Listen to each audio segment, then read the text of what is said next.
മരണവുമായി ബന്ധപ്പെട്ട ദുരൂഹതകൾ അവസാനിക്കുന്നില്ല. ഇപ്പോൾ നിർണായകമാകുന്നു അദ്ദേഹത്തിൻ്റെതായി പുറത്തു വരുന്ന ഒരു 9 പേജുള്ള കത്താണ്. അപ്പോൾ ആ കത്തിലുണ്ടോ അദ്ദേഹത്തിൻ്റെ മരണത്തിലേക്ക് നയിച്ച കാരണങ്ങൾ?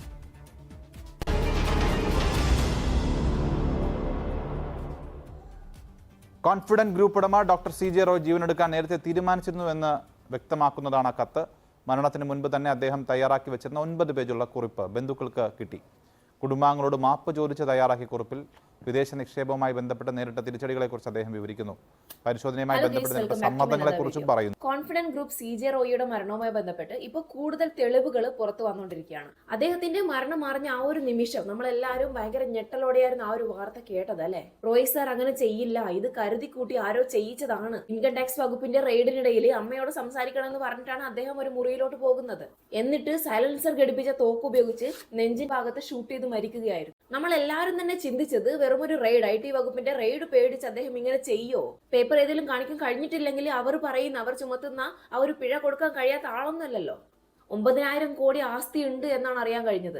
എന്നിട്ട് പോലും എന്തിനിത് ചെയ്തു എന്നുള്ള ആ ഒരു ചോദ്യം ഇപ്പോഴും എല്ലാവരുടെയും മനസ്സിലുണ്ട്. പലർക്കും റോൾ മോഡൽ ആയിരുന്നു ഇദ്ദേഹം, മോട്ടിവേഷണൽ സ്പീക്കർ കൂടിയാണ്. അതുകൊണ്ട് തന്നെ IT റെയ്ഡ് ഭയന്ന് സ്വയം ജീവൻ വെടിയില്ല എന്ന് തന്നെയാണ് നമ്മൾ കരുതിയത്. ഇപ്പോഴും അങ്ങനെ തന്നെയാണ് ഞാൻ കരുതുന്നത്. എങ്കിൽ കൂടി അദ്ദേഹത്തിന്റെ മരണവുമായി ബന്ധപ്പെട്ടിട്ട് നിർണായകമായ തെളിവുകൾ ഓരോന്നായിട്ട് പുറത്തു വന്നുകൊണ്ടിരിക്കുകയാണ്. മുൻകൂട്ടി തീരുമാനിച്ചുറപ്പിച്ച് മരിക്കാൻ വേണ്ടി തന്നെയാണ് അവിടെ എത്തിയത് എന്ന് വ്യക്തമാക്കുന്ന അദ്ദേഹത്തിന്റെ ഡയറി കുറിപ്പ് 9ഓളം പേജുകളിൽ അദ്ദേഹം എഴുതി ചേർത്ത കാര്യങ്ങൾ ഇപ്പോൾ അന്വേഷണ ഉദ്യോഗസ്ഥരുടെ കയ്യിൽ കിട്ടിയിരിക്കുകയാണ്. എന്തായാലും നമുക്ക് ആ ന്യൂസ് ഒന്ന് കണ്ടു നോക്കാം. വാർത്ത, ആ കത്ത് ഈ കേസിന്റെ അന്വേഷണവുമായി ബന്ധപ്പെട്ട് എത്രത്തോളം നിർണായകമാണ്? ആ ലെറ്ററിന്റെ ഉള്ളടക്കം എന്തൊക്കെ? അനൂപ്, CJ റോയ് ആത്മഹത്യ ചെയ്ത് ജീവൻ ഒടുക്കിയിട്ട് ഇന്നിപ്പോൾ 4ാമത്തെ ദിവസമാണ്. 4 ദിവസങ്ങൾക്ക് മുൻപായിരുന്നു അദ്ദേഹത്തിന്റെ മരണം നടക്കുന്നത്. ഈ ഘട്ടത്തിലാണ് ഇപ്പോൾ അദ്ദേഹത്തിന്റെ ഒരു മരണക്കുറിപ്പ് പുറത്തു വരുന്നത്. അതായത് കുടുംബാംഗങ്ങൾക്ക് അഡ്രസ്സ് ചെയ്തിട്ടുള്ള, കുടുംബാംഗങ്ങളോട് മാപ്പ് ചോദിച്ചിട്ടുള്ള ഒരു കത്താണ് അദ്ദേഹം എഴുതി വെച്ചിരിക്കുന്നത്. ഈ കത്തിൽ അദ്ദേഹം താൻ നേരിട്ടിരുന്ന പ്രതിസന്ധികളെ കുറിച്ച് പറയുന്നുണ്ട്, മുന്നോട്ട് എങ്ങനെ പോകണം എന്നുള്ളതിനെ കുറിച്ച് പറയുന്നുണ്ട്. അതുപോലെ തന്നെ നിക്ഷേപകരെ കൈയൊഴിയരുത് എന്നുള്ളൊരു നിർദ്ദേശവും അദ്ദേഹം മുന്നോട്ട് വയ്ക്കുന്നുണ്ട്. അതുപോലെ തന്നെ ഈ ആദായനികുതി വകുപ്പിന്റെ വിവിധ പരിശോധനകൾ ഏത് വിധത്തിൽ തന്നെ സമ്മർദ്ദത്തിലാക്കി എന്നുള്ളതെല്ലാം അദ്ദേഹം ഈ കുറിപ്പിൽ വിവരിക്കുന്നുണ്ട്. 9 പേജുള്ള ഒരു കുറിപ്പാണ് കുടുംബാംഗങ്ങൾക്ക് കിട്ടിയത്. അദ്ദേഹം മരിക്കുന്ന സമയത്ത് ഈ കുടുംബാംഗങ്ങൾ, നമുക്കറിയാം, കുടുംബാംഗങ്ങൾ ഇവിടെ ഉണ്ടായിരുന്നില്ല. അവരെല്ലാവരും വിദേശത്തായിരുന്നു. ഭാര്യയും മക്കളും അതുപോലെ സഹോദരനും അവരെല്ലാവരും മരണവിവരം അറിഞ്ഞതിന് ശേഷമാണ് തിരിച്ച് എത്തിയത്. അവർ തിരിച്ചെത്തിയ ശേഷമാണ് ഈ കത്ത് ലഭിക്കുന്നത്. ഇതുകൊണ്ടാണോ ഈ കുടുംബം ഒരു വാർത്താ സമ്മേളനം നിശ്ചയിച്ചിരുന്നു നാളെ കൊച്ചിയിൽ? ഈ വാർത്താ സമ്മേളനത്തിൽ നിന്ന് കുടുംബം പിന്മാറാനുള്ള കാരണം ഈ കത്താണോ എന്നുള്ള കാര്യം വ്യക്തമല്ല. എന്തായാലും വാർത്താ സമ്മേളനം നീട്ടിവെക്കുകയാണെന്നുള്ള അറിയിപ്പാണ് ഇന്നലെ സംസ്കാരം കഴിഞ്ഞ ശേഷം കുടുംബത്തിൽ നിന്ന് ലഭിച്ചത്. എന്തായാലും ഇതുമായി ബന്ധപ്പെട്ട അന്വേഷണം പുരോഗമിക്കുകയാണ്. അനുപ് സൂചിപ്പിച്ച പോലെ തന്നെ CJ റോയ് ആത്മഹത്യ ചെയ്തതാണെന്ന് എല്ലാവർക്കും അറിയാം. പക്ഷേ എന്തിന് അദ്ദേഹം അത് ചെയ്തു എന്നുള്ള കാര്യമാണ് ഇനി അറിയാനുള്ളത്. അതുകൊണ്ട് തന്നെ ഇപ്പോൾ ഈ പുറത്തു വന്ന കത്ത് അദ്ദേഹം ആത്മഹത്യ ചെയ്തതാണെന്ന് ഒന്നുകൂടി ഉറപ്പിക്കുന്നു എന്നുള്ളത് മാത്രമേ ഉള്ളൂ. പക്ഷേ അത് എന്തിന് അദ്ദേഹം ഇത് ചെയ്തു, ഈ കടുങ്കൈ അദ്ദേഹം എന്തിന് ചെയ്തു, എന്തെല്ലാം സമ്മർദ്ദങ്ങൾ അദ്ദേഹത്തിന് അതിലേക്ക് നയിച്ചു, അത്തരം വിവരങ്ങളാണ് അതിലേക്ക് പുറത്തു വരാനുള്ളത്. അതുമായി ബന്ധപ്പെട്ട അന്വേഷണം ഇപ്പോൾ പ്രത്യേക സംഘം ഇവിടെ ബംഗളൂരുവിൽ നടത്തിക്കൊണ്ടിരിക്കുകയാണ്. ഈ IT ഉദ്യോഗസ്ഥരെ, ആദായനികുതി ഉദ്യോഗസ്ഥരെ ഇന്നലെ ചോദ്യം ചെയ്തത് 2 പ്രധാന ഉദ്യോഗസ്ഥരെ, അതായത് ഈ പരിശോധനയ്ക്കെല്ലാം നേതൃത്വം നൽകിയ കൃഷ്ണപ്രസാദ് എന്ന ഉദ്യോഗസ്ഥരെയും അതുപോലെ തന്നെ നിതിൻ എന്ന ഉദ്യോഗസ്ഥനെയും, അതുപോലെ തന്നെ ഈ അദ്ദേഹം മരിക്കുന്ന സമയത്ത് ഈ ഓഫീസിലുണ്ടായിരുന്ന ബാക്കിയുള്ള ഉദ്യോഗസ്ഥരെ എല്ലാം മൊഴിയെടുക്കുമെന്ന് ഇവർ വ്യക്തമാക്കിയിട്ടുണ്ട്. SIT വീണ്ടും വ്യക്തമാക്കിയിട്ടുണ്ട്. അതുപോലെ തന്നെ ഈ കോൺഫിഡന്റ് ഗ്രൂപ്പിലെ ജീവനക്കാരെയും ഒരിക്കൽ കൂടി ചോദ്യം ചെയ്യും. അല്ലെങ്കിൽ ആ ഡയറി കുറിപ്പിൽ 9 പേജുകളിലായി അദ്ദേഹം എഴുതി ചേർത്ത കാര്യങ്ങൾ വെച്ച് നോക്കുമ്പോൾ ഇത് അദ്ദേഹം മുൻകൂട്ടി പ്ലാൻ ചെയ്ത് തന്നെയാണ് അദ്ദേഹത്തിന്റെ ഓഫീസിലോട്ട് തോക്കുമായിട്ട് പോയത്. മേ ബി ഇദ്ദേഹം ചിന്തിച്ചിട്ടുണ്ടാകാം, ഇപ്പോൾ റെയ്ഡ് നടക്കുകയാണ്, റെയ്ഡ് നടന്നുകൊണ്ടിരിക്കുമ്പോൾ എന്തായാലും എന്നോട് രേഖകൾ ചോദിക്കൂ, അപ്പോൾ ഞാൻ എല്ലാ കണക്കുകളുടെയും രേഖകൾ കാണിക്കേണ്ടി വരും. ഇനി എന്റെ കയ്യിൽ രേഖകൾ ഇല്ലാതെ വന്നാൽ ഞാൻ അത്രയും പിഴ അടക്കേണ്ടി വരും. മേ ബി അക്കൗണ്ട് തന്നെ ഫ്രീസായി പോകാൻ സാധ്യതയുണ്ട്. അങ്ങനെ ആകുമ്പോൾ എന്തെങ്കിലും കാരണത്താൽ തനിക്കെതിരെ കേസ് വന്നാൽ അത് മാനക്കേടാണ് എന്ന് അദ്ദേഹം വിചാരിച്ചിട്ടുണ്ടാവാം. ആ ഡയറി കുറിപ്പിൽ പ്രത്യേകം അദ്ദേഹം എഴുതി ചേർത്തത് സാമ്പത്തിക ഇടപാടുകളെ പറ്റി. ആരൊക്കെ പണം തരാനുണ്ട്, കൊടുക്കാനുണ്ട്, കമ്പനി ഇനി എങ്ങനെ മുന്നോട്ട് കൊണ്ടുപോകണം, നമ്മുടെ വിശ്വസ്തരായ നിക്ഷേപകരെ വഞ്ചിക്കരുത് എന്നും അദ്ദേഹം ഡയറി കുറിപ്പിൽ എഴുതി വെച്ചിട്ടുണ്ട്. പക്ഷെ നമ്മൾ ആ ഡയറി കുറിപ്പൊന്നും കണ്ടിട്ടില്ല. ഇത്രയും കാര്യങ്ങൾ നമ്മൾ അറിയുന്നത് മീഡിയ റിപ്പോർട്ട് ചെയ്തത് വഴിയാണ്. ഇതാണ് പറയുന്നത്, എത്ര വലിയ പണക്കാരനായാലും മനസ്സിന് സുഖം ഇല്ലെങ്കിൽ എത്ര പണം ഉണ്ടായിട്ടും കാര്യമില്ല. കുറെ പണം ഉണ്ടായത് കൊണ്ട് ഒരു കാര്യവും ഇല്ല. മേ ബി നേരായ വഴിയിൽ കൂടെ അല്ലാത്ത പണം കയ്യിലുണ്ടെങ്കിൽ ഇതുപോലെ ചെക്കിംഗ് ഉണ്ടാകുമ്പോൾ ഞാൻ പിടിക്കപ്പെടും, എന്റെ ഇമേജ് നഷ്ടമാകും എന്നുള്ള പേടി ഉണ്ടാകും. ചിലപ്പോ അതായിരിക്കും ഇങ്ങനെ ചെയ്തിട്ടുണ്ടാവുക. ഈ മരണത്തിന് കുറച്ച് മാസങ്ങൾക്ക് മുന്നേയുള്ള ഇന്റർവ്യൂവിൽ അദ്ദേഹം പറഞ്ഞിട്ടുണ്ട്, എനിക്ക് മരണത്തിൽ പേടിയില്ല, ഞാൻ സന്തോഷത്തോടെ മരിക്കുമെന്ന്. ഓരോ ദിവസവും 12 മണി, രാത്രി 12 മണി കഴിഞ്ഞാണ് ഞാൻ ഉറങ്ങാറുള്ളതെന്ന് അദ്ദേഹം പറഞ്ഞിട്ടുണ്ട്. കാരണം എനിക്ക് ഇന്നത്തെ രാത്രിയും നാളത്തെ പകലും കാണാൻ വേണ്ടിയിട്ടാണെന്ന്. വൈഫിനോട് മുന്നേ അദ്ദേഹം ചോദിച്ചിട്ടുണ്ട്, ഞാൻ മരിച്ചാൽ നീ എന്ത് ചെയ്യുമെന്ന്. അപ്പോ അതിൽ നിന്നൊക്കെ നമുക്ക് മനസ്സിലാക്കാം അദ്ദേഹത്തിന്റെ മരണം മുൻകൂട്ടി കണ്ടിട്ടുണ്ട്, തീരുമാനിച്ചുറപ്പിച്ച് തന്നെയാണ് ഇത് ചെയ്തതെന്ന്.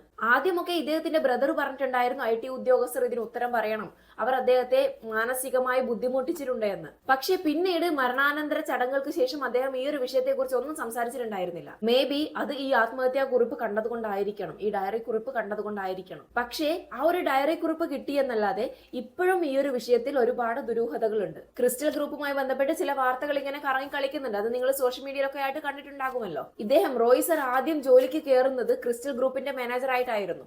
ശേഷം ക്രിസ്റ്റൽ ഗ്രൂപ്പിന്റെ MD ആയി. അതിനുശേഷം അവിടുന്ന് എന്തൊക്കെയോ പ്രശ്നങ്ങളായി ജോലി റിസൈൻ ചെയ്തു പോകുന്നു. പിന്നീട് കുറച്ച് കാലങ്ങൾക്ക് ശേഷം ക്രിസ്റ്റൽ ഗ്രൂപ്പ് എന്ന കമ്പനി മൊത്തത്തിൽ പൊട്ടിപ്പൊളിഞ്ഞ് നശിക്കുന്നു. നേരെ മറിച്ച് റോയ് സറിന്റെ കോൺഫിഡന്റ് ഗ്രൂപ്പ് എന്ന കമ്പനി ഉടലെടുക്കുന്നു, അത് വളർന്നു വരുന്നു. ക്രിസ്റ്റൽ ഗ്രൂപ്പ് നശിക്കാൻ കാരണം റോയ് സർ ആണ് എന്നുള്ള രീതിയിലൊക്കെ ഇപ്പൊ പ്രചരിക്കുന്നുണ്ട്. പക്ഷേ ഇതിലൊക്കെയുള്ള സത്യാവസ്ഥ എന്താണെന്ന് ഇതുവരെയും അറിയില്ല. എന്ത് തന്നെയായാലും നല്ല രീതിയിൽ തന്നെ അന്വേഷണം നടന്നാൽ മാത്രമേ എന്താണ് സംഭവിച്ചത് എന്നതിനുള്ള കൃത്യമായ ഒരു വ്യക്തത വരികയുള്ളൂ. മരിക്കുന്ന സമയത്ത് ഈ കുടുംബാംഗങ്ങൾ, നമുക്കറിയാം കുടുംബാംഗങ്ങൾ ഇവിടെ ഉണ്ടായിരുന്നില്ല, അവരെല്ലാവരും വിദേശത്തായിരുന്നു. ഭാര്യയും മക്കളും അതുപോലെ സഹോദരനും അവരെല്ലാവരും മരണവിവരം അറിഞ്ഞതിന് ശേഷമാണ് തിരിച്ച് എത്തിയത്.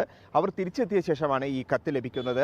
ഇതുകൊണ്ടാണോ ഈ കുടുംബം ഒരു വാർത്താ സമ്മേളനം നിശ്ചയിച്ചിരുന്നു നാളെ കൊച്ചിയിൽ? ഈ വാർത്താ സമ്മേളനത്തിൽ നിന്ന് കുടുംബം പിന്മാറാനുള്ള കാരണം ഈ കത്താണോ എന്നുള്ള കാര്യം വ്യക്തമല്ല. എന്തായാലും വാർത്താ സമ്മേളനം നീട്ടിവെക്കുകയാണെന്നുള്ള അറിയിപ്പാണ് ഇന്നലെ സംസ്കാരം കഴിഞ്ഞ ശേഷം കുടുംബത്തിൽ നിന്ന് ലഭിച്ചത്. എന്തായാലും ഇതുമായി ബന്ധപ്പെട്ട അന്വേഷണം പുരോഗമിക്കുകയാണ്. അനൂപ് സൂചിപ്പിച്ച പോലെ തന്നെ CJ റോയ് ആത്മഹത്യ ചെയ്തതാണെന്ന് എല്ലാവർക്കും അറിയാം. പക്ഷേ എന്തിന് അദ്ദേഹം അത് ചെയ്തു എന്നുള്ള കാര്യമാണ് ഇനി അറിയാനുള്ളത്. അതുകൊണ്ട് തന്നെ ഇപ്പോൾ ഈ പുറത്തു വന്ന കത്ത് അദ്ദേഹം ആത്മഹത്യ ചെയ്തതാണെന്ന് ഒന്നുകൂടി ഉറപ്പിക്കുന്നു എന്നുള്ളത് മാത്രമേ ഉള്ളൂ. പക്ഷേ അത് എന്തിന് അദ്ദേഹം ഇത് ചെയ്തു, ഈ കടുങ്കൈ അദ്ദേഹം എന്തിന് ചെയ്തു, എന്തെല്ലാം സമ്മർദ്ദങ്ങൾ അദ്ദേഹത്തിന് അതിലേക്ക് നയിച്ചു, അത്തരം വിവരങ്ങളാണ് അതിലേക്ക് പുറത്തു വരാനുള്ളത്. അതുമായി ബന്ധപ്പെട്ട അന്വേഷണം ഇപ്പോൾ പ്രത്യേക സംഘം ഇവിടെ ബംഗളൂരുവിൽ നടത്തിക്കൊണ്ടിരിക്കുകയാണ്.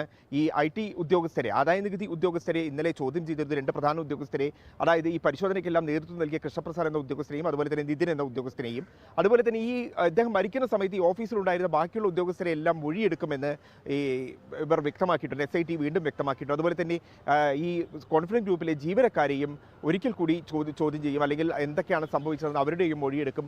അപ്പോൾ അങ്ങനെയുള്ള കാര്യങ്ങൾ നടന്നുകൊണ്ടിരിക്കുകയാണ്. അതുപോലെ തന്നെ CJ റോയുടെ കോൾ റെക്കോർഡിൻ്റെ ഡീറ്റെയിൽസും പോലീസിന് ഇപ്പോൾ കിട്ടിയിട്ടുണ്ട്. അതുപോലെ തന്നെ അദ്ദേഹത്തിന്റെ സാമ്പത്തിക ഇടപാടുകളുടെ പരിശോധനയും തുടങ്ങിയിട്ടുണ്ട്. ശരിക്കും ആരും അറിയാത്ത എന്തോ ഒരു രഹസ്യമുണ്ട്. അത് പുറം ലോകം അറിഞ്ഞാലും മൊത്തത്തിൽ ബാധിക്കുമെന്ന് അദ്ദേഹത്തിന് നന്നായിട്ട് അറിയാം. അതെന്താണെന്ന് ഇന്നേ വരെ കണ്ടെത്താൻ കഴിഞ്ഞിട്ടില്ല. അല്ലെങ്കിൽ ഇത്രയും വലിയ കോടീശ്വരന് പിഴ വന്നാൽ കൊടുക്കാൻ പണമില്ലാഞ്ഞിട്ടാണോ? അപ്പോ അതല്ല വിഷയം. ഒന്നുകിൽ നികുതി വെട്ടിപ്പ് നടന്നിട്ടുണ്ടാവാം, അല്ലെങ്കിൽ കള്ളപ്പണം, രേഖകളില്ലാത്ത പണം കയ്യിലുണ്ടെങ്കിൽ തീർച്ചയായും കുടുങ്ങും. പൊതുവെ റിയൽ എസ്റ്റേറ്റ് ബിസിനസ് ഒക്കെ ആവുമ്പോൾ കുറച്ചൊക്കെ കള്ളത്തരണ്ടാകും. പിന്നെ മേ ബി രാജ്യവിരുദ്ധ പ്രവർത്തനങ്ങളിൽ എങ്ങാനും ഏർപ്പെട്ടിട്ടുണ്ടോ എന്നൊന്നും അറിയില്ല. എന്തോ വലിയ വിഷയമുണ്ട്, അതാണ് സത്യം. അതാണ് ഞാൻ നേരത്തെ പറഞ്ഞത്. 9 പേജുകളിലായി എഴുതി വെച്ചിട്ടുണ്ടെങ്കിലും ഇതിന് പിന്നിൽ എന്തോ ഒരു ദുരൂഹതയുണ്ട്. അന്വേഷണം ഇവിടം കൊണ്ട് നിർത്തിയാൽ ഇതിന് പിന്നിൽ കളിച്ചത് ആരാണെന്ന് ഒരിക്കലും കണ്ടെത്താൻ കഴിയില്ല. മേ ബി ഇന്ന് ഈ മരണം നടന്നിട്ടില്ലായിരുന്നെങ്കിൽ ഇതിന് പിന്നിൽ കളിച്ച വമ്പൻ സ്രാവുകൾ അവരുണ്ടെങ്കിൽ അത് ആരാണെന്ന് പിടിക്കപ്പെട്ടേനെ. അദ്ദേഹം മരിച്ചതോടെ അതവിടെ സ്റ്റോപ്പായി. ശരിക്കും പറയുകയാണെങ്കിൽ ഇദ്ദേഹം ഇപ്പോൾ മരിച്ചത് കൊണ്ട് മാത്രമാണ് ഇദ്ദേഹത്തിന്റെ നന്മകളും തിന്മകളും ഒക്കെ ലോകമൊട്ടുക്കും ചർച്ച ചെയ്യുന്നത്. ഇത്രയും നാള് അദ്ദേഹം മരിക്കുന്നതിന് മുന്നേ അദ്ദേഹത്തിന്റെ ഒരു തിന്മ പോലും ആരും എടുത്തു പറഞ്ഞിട്ടില്ല. നല്ലതാണെന്ന് വിചാരിക്കുന്ന പലരുടെയും പിന്നിൽ രാജ്യവിരുദ്ധ പ്രവർത്തനങ്ങളും കള്ളപ്പണങ്ങളും ഒക്കെ ഉണ്ടായേക്കാം. പുറമെ കാണുമ്പോഴും എല്ലാവരും മാന്യന്മാരാണ്. റോയ് സർ ചെയ്ത നന്മകൾ മാത്രമേ നമ്മൾ കണ്ടിട്ടുള്ളൂ. മുന്നേ അയാൾ എന്തോ ആയിക്കോട്ടെ, ഇദ്ദേഹത്തെ കുറിച്ച് ഞാൻ കേൾക്കുന്നത് ഐഡിയ സ്റ്റാർ സിംഗർ മുതലാണ്. പിന്നെ ബിഗ് ബോസിൽ അനീഷ് ചേട്ടന് ഒരു വലിയ തുക പ്രൈസ് മണിയായി കൊടുത്തു. വയനാട് ദുരന്തത്തിൽ വലിയൊരു തുക തന്നെ ധനസഹായമായി കൊടുത്തു. ഇപ്പോ മാധ്യമങ്ങളിലൊക്കെ വരുന്ന റിപ്പോർട്ട് പ്രകാരം ഇദ്ദേഹം മുൻകൂട്ടി തീരുമാനിച്ചുറപ്പിച്ച മരണം തന്നെയാണ്. പക്ഷേ ഇത് അദ്ദേഹത്തെ നിർബന്ധിച്ച് ചെയ്യിപ്പിച്ചതാണോ, ആ ഡയറി കുറിപ്പുകൾ അദ്ദേഹത്തെ കൊണ്ട് നിർബന്ധിച്ച് എഴുതിപ്പിച്ചതാണോ എന്നൊക്കെ പുറത്തു വരേണ്ടിയിരിക്കുന്നു. ഒക്കെയും പുറത്തു വരണമെങ്കിൽ അന്വേഷണം ഇവിടം കൊണ്ട് നിർത്താൻ പാടില്ല, തുടരുക തന്നെ ചെയ്യണം. എങ്കിൽ മാത്രമേ ഇതിലൊരു വ്യക്തത വരികയുള്ളൂ. എന്തായാലും ഞാൻ കൂടുതലൊന്നും പറയുന്നില്ല. ഇതേക്കുറിച്ചുള്ള നിങ്ങളുടെ അഭിപ്രായം തീർച്ചയായും കമന്റ് ചെയ്യുക. പുതിയ വീഡിയോയുമായി വീണ്ടും കാണാം. Thanks for watching.